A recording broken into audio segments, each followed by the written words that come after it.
नमस्कार दोस्तों, मैं हूं राहुल राय और आप देख रहे हैं मेरा YouTube channel physics by Rai sir. हम बात कर रहे हैं फिजिक्स के हॉट टॉपिक के बेहतरीन क्वेश्चंस की। तो आइए देखिए, ग्रेविटेशन का क्वेश्चन नंबर 8 देखते हैं।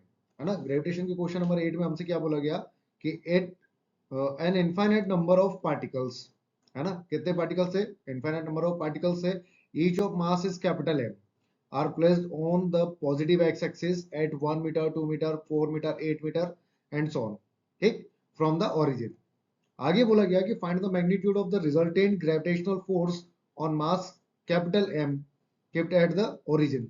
मतलब अगर मैं आपसे यहाँ पे कहूँ कि मैंने ऐसे एक लाइन ड्रॉ किया और ये ओरिजिन ले लिया 0,0, इस पर एक मास रखा कैपिटल एम, ठीक। अब बाकी के जो मासेस है वो कहाँ पर रखे हुए हैं, ऐसे एक्सिस पर है, ठीक है। तो डिस्टेंस क्या है उनकी एक्सिस पर, अगर अपन बात करें तो ये जो है ये 1 मीटर पर है, फिर दूसरा वाला कितने पर है, 2 मीटर पर है, देन उसके बाद कितने मीटर पर है, 4 मीटर पर है, और ऐसे ये आपका आगे की तरफ सीरीज चल रही है, ठीक है। तो अब इसमें ये देखिए कि यहाँ पर जो मासेस है वो सबके कितने मास है, ये भी कैपिटल एम मास है, ये भी कैपिटल एम मास है, और ये भी कैपिटल एम मास है। अब ये सारे मास, ये जो ओरिजिन पर मास है, इस मास को क्या करेंगे, अपनी तरफ पुल करेंगे। अब एक नहीं करेंगे, सारे के सारे पुल करेंगे। मास सेम है लेकिन सभी की जो डिस्टेंसेस है वो वेरी करेंगे, है ना। तो देखिए फर्स्ट वाले की वजह से अगर अपन बात करेंगे तो क्या लिखेंगे बेटा, यहाँ पर हमें लिखना है एफ नेट लिखना है। तो हम क्या करेंगे, यहाँ पर F1, दूसरे की वजह से F2, ऐसे तीसरे की वजह से F3 एंड सो ऑन होगा। अब F1 की वैल्यू क्या होगी, यहां से अगर अपन चेक करें इसको, तो F1 की वैल्यू मतलब ये फर्स्ट वाले मास की वजह से जो फोर्स लग रहा है वो।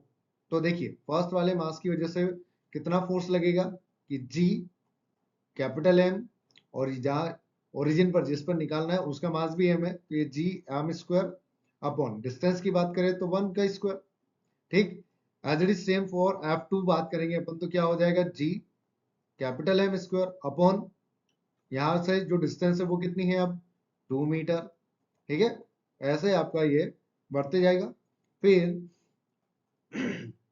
जो चीज कॉमन आ गई हम उसको अलग से रख लेते हैं, है ना, कॉमन कर लेते हैं अपन यहाँ पर जी एम स्क्वायर को। यहाँ क्या बचा अपने पास, 1, यहाँ कितना हो जाएगा 2 का स्क्वायर 4, ऐसे आगे बात करेंगे तो अब आएगा 16, और ये आपका एक ज्योमेट्रिक प्रोग्रेशन बन जाएगा जीपी, है ना।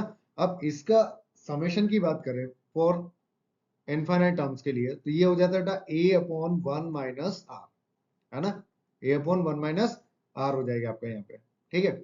अब क्या होगा कि ए क्या चीज है, तो यहाँ इस जीपी से अपने पास जो ए की वैल्यू बनी वो क्या हो जाएगी, ए हो जाएगा आपका 1, ठीक है।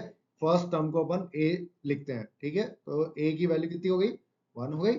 फिर आर की बात करें तो यहाँ हर टर्म में जो डिफरेंस है वो कितना आ रहा है, मल्टीप्लाई कितना हो रहा है, देखो फर्स्ट में 1 है, दूसरी टर्म में जो वैल्यू है वो कितनी है, 1/4, थर्ड टर्म में जो वैल्यू है वो कितनी होगी, 1/16। तो यहाँ पर जो आर की वैल्यू आएगी वो कितनी आ जाएगी बेटा, 1/4 आ जाएगी, ठीक है। अब अपन यहाँ पर वैल्यू पुट कर देते हैं।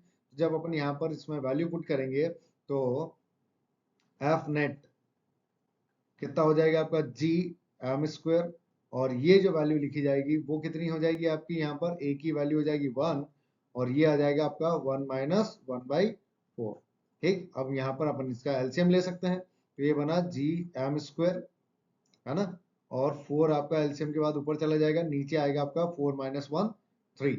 तो ये आपके पास एफ नेट आ गया, ठीक है। अब इस वैरायटी के जो क्वेश्चन है वो सिर्फ आपके ग्रेविटेशन में ही नहीं बनते, इस वैरायटी के क्वेश्चन आपके इलेक्ट्रोस्टैटिक में भी बनते हैं। वहां पर भी इसी तरीके से जीपी बन सकता है, आपका एपी बन सकता है, ठीक। जरूरी नहीं कि हमेशा जीपी बने, एपी भी बन सकता है, अरिथमेटिक प्रोग्रेशन, ठीक। तो इस वैरायटी के जो क्वेश्चंस है वो बहुत ज्यादा इंपॉर्टेंट होते हैं, कहीं ना कहीं आपको हर जगह ये क्वेश्चंस आपको जरूर मिलेंगे, है ना, मतलब हर चैप्टर में ग्रेविटेशन हो या इलेक्ट्रोस्टैटिक हो, ये क्वेश्चंस आपको जरूर मिलेंगे। तो अगर आपको ये चीजें समझ में आई है और आप चाहते हैं कि और बेहतरीन क्वेश्चंस आप करें तो फटाफट सब्सक्राइब जरूर करें, क्योंकि कर भला तो हो भला। Thank you.